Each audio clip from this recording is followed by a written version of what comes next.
waa dhacdo cusub aan horey loo arag Faadumo Maxamed Ibraahim waa 12 jir ku nool magaalada Laascaanood gaar ahaan xaafadda Gol Khaatumo waxaa gabadhan yar la soo diristay arrin mucjiso ah taasoo ay aad ula yaabeen dadweynaha degan xaafadaasi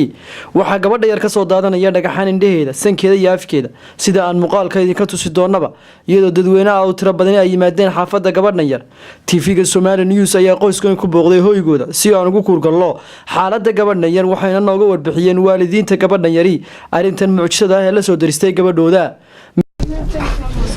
bismillaahir rahmaanir rahiim waxaan la joognaa Faadumo Maxamed Ibraahim waa gabadh yar oo 12 jira runtii sida ay hooyadeed nooga warbixin doonto waxa gabadh yar la kulmay arrin mucjiso ah oo sida ay noo sheegeen ehelleedu waxa ka soo daadanaya indhaha iyo sanka iyo afka dhagaxaan aad waaweyn marka hore gabadha ayadeed ba halkan fadhida bal waxaan ka wareysanaynaa xanuunkan iyo goorta uu bilaamay intii ka dambeysana waxa mucjisadaas waa soo kordhis afka dhagaha sanka inta waa ka soo daadanayay waxa aad arkaysaan wax la qaaday oo la koobiba karin oo jaygaas meedhana ayaa ka soconayay waxay laqaysaan ma jirto xanuunkan gabadha goorma ku bilaamay goorma ay ku aragtay adigu mudday xanuunayeen jirto jimciga waxaan bilaamay dhagaxan labada dhigood labada indhood sanka afka waqtigaas bilaabmay ka maxliye gaara mise waa waqti walba waa waqti walba waa soconayay inta waa ka soo daraya inta waa soo kordhaya soo badanay bal dhagaxantan waxaan isugu jirin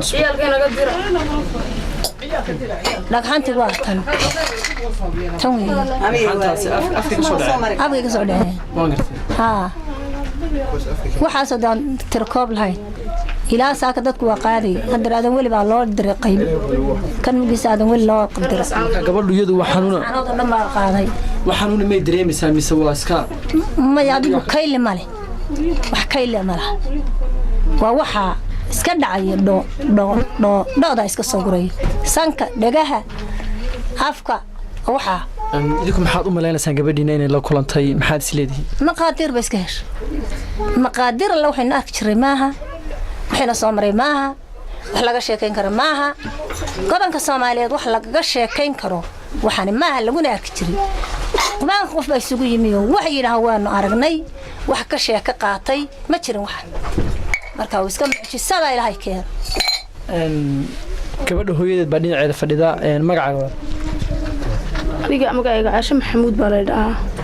Caasha bal naga warbixi xanuunka gabadhaada iyo goorta ku bilaamay iyo xaalku siduu yahay inta marka hore waxa xanuun indhaha isbuuciyo ka hor marka xanuunayna dhakhtar xasaas la geeyo waxba kuma yaraynin maalinkii jimcaha galinkeedii dambe marka ahayd baa indhii waxa ka yimi quruur ishan sokay bidixda dulka bidixdana waa ku xigay isha kalena way ku xigtay ka bacdi waxa ku xigay labada dhigood oo saaka markii waagu bariye bilaamay labada dhigood way joogsameen xilligii ahayd labadii iyo barkiina waxa bilaamay afka marka waxa ka imanay dhagaxan aad u waaweyn aad u farabadan oo mucjisooyin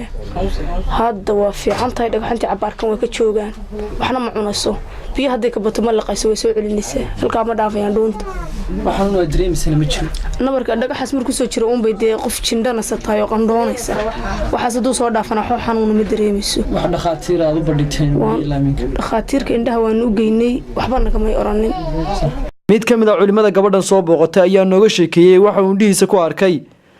isagoona aad arintaas ula fajacay dhagaxaas gabadha ka soo daadanay waa nimi anagoo quraanka saarayna oo ugu soo kacnay inaan quraanka saaro